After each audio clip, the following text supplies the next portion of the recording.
A giant ocean liner. This was how Agatha Christie described the Isokon building when she lived there. The first modernist building of its kind Britain had ever seen, the flats opened in 1934 as an experiment in minimalist living.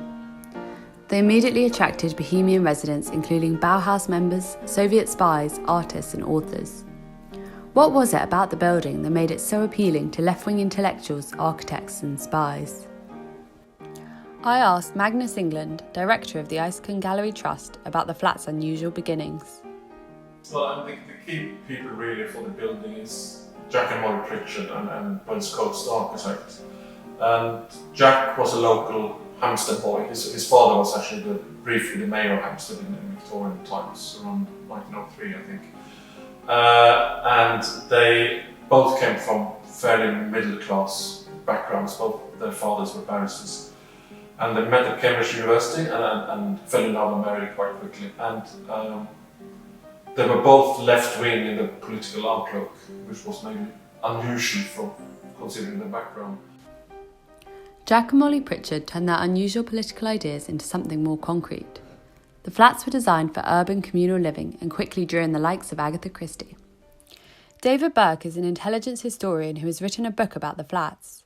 He told me about the colourful residents who Mrs. Christie shared an address with. The interesting thing is that she would have known the Kaczynski family. The Kaczynski family who lived in the flats, Jürgen and his wife, Brigitta, lived opposite in the house opposite with her parents, and Brigitta worked with a chap called Michael Carrick, who was working underground for the Communist Party of India, which was illegal, and kept going by the Soviets and the British Communist Party, and kept going, interestingly enough, through these flats. Now, what amazes me, and always amazes me when I read about this group within the flats, this German group, the Kaczynskis, and the Kaczynski family, Jürgen Kaczynski, Brigitta Kaczynski, and Arnold Deutsch, is that the Kaczynskis worked for Soviet military intelligence, the GRU, whilst the Arnold Deutsch worked for the domestic intelligence service, the NKVD, and the two did not really get on very well together at all. Arnold Deutsch is a name you may recognise.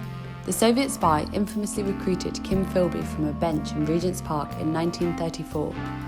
Deutsch lived in flat 7 of the Isokon building in the mid-1930s, so it is very likely that he would have rendezvoused with Philby from the flats. But as we have heard, Deutsch was not the only spy in the building. Jürgen Kaczynski and his family were also undertaking espionage assignments for the Soviet Union from the flats. And there was a certain amount of rivalry between the two groups, but at the same time as there was rivalry, you have to remember that these were exiles, emigres from fascism, German-speaking, within these flats. They knew each other, they lived in 2-3 doors away, and of course they're talking in German to one another. And Jürgen Kaczynski, who was a great detective story reader, he read them voraciously and had a go at writing detective stories himself. He did occasionally dine with Agatha Christie in the ISO bar, the private bar club that were situated within the flats, which of course had the world's first celebrity chef, Philip Harben, in residence. Interestingly, Agatha Christie wrote her only spy novel, N or M, while she was living in the flats. Could she have been inspired by overhearing conversations in German at the ISO bar, or at the regular supper clubs that Jack Pritchard set up, which became a centre for intellectual life in North London? The communal nature of the building was no accident. Wells Coates, the architect, had grown up in Japan and been inspired by Japanese architecture, believing that buildings should be machines for living. However, after an affair with Molly Pritchard and a falling out with her husband, the Isokon was not a machine he felt he could live in any longer. He distanced himself from the Pritchards and the Isokon company that Jack had set up. Pritchard wasted no time in moving in Bauhaus members Walter Gropius, Marcel Breuer and Laszlo Moholy Nagai into the flats and working with them instead. So Jack basically went from having West Coast, who was a quite difficult person on many levels, to working with three of the best masters from the Bauhaus.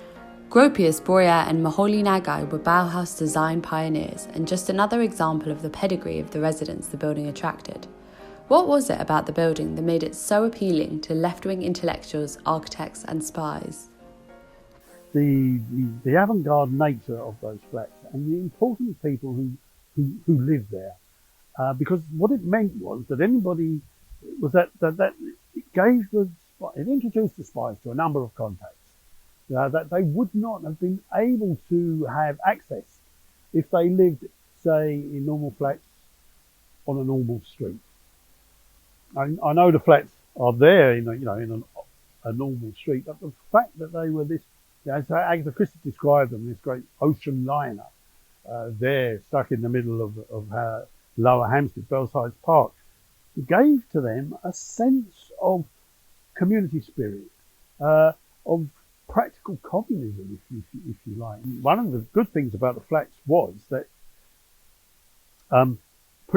Jack Pritchard would keep a flat, maybe one flat, two flats, possibly three, not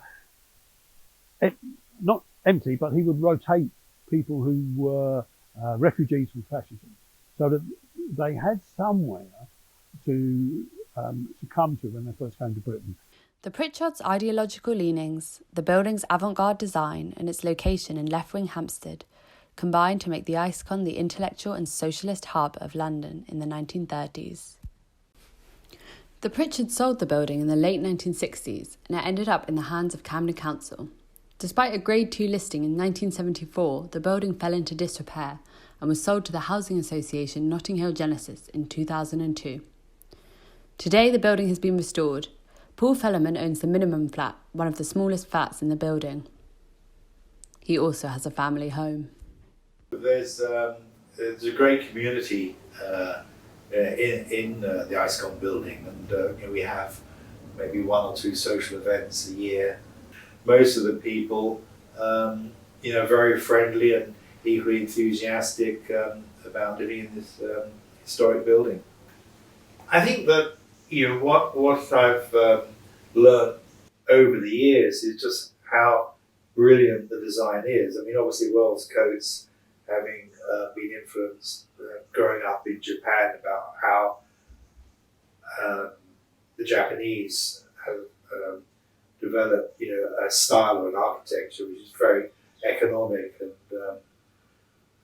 tidy. And you can see I'm quite a tidy person. I always say that when I'm accused of being OCD, I correct the person and say that's not the case. I'm CDO because it has to be alphabetical.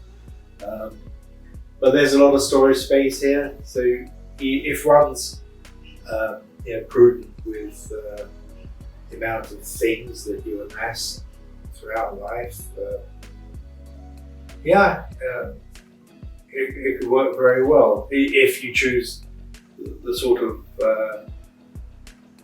minimalist life that the original inhabitants of these flats, they were here because they chose to be here in this sort of environment. But again, we're talking about 80 years ago, so life has moved on considerably. We all have, too many things. Today, the Isokon building stands as a monument to modernist living, a pale pink beacon amongst the huge houses of Belsize Park and Hampstead.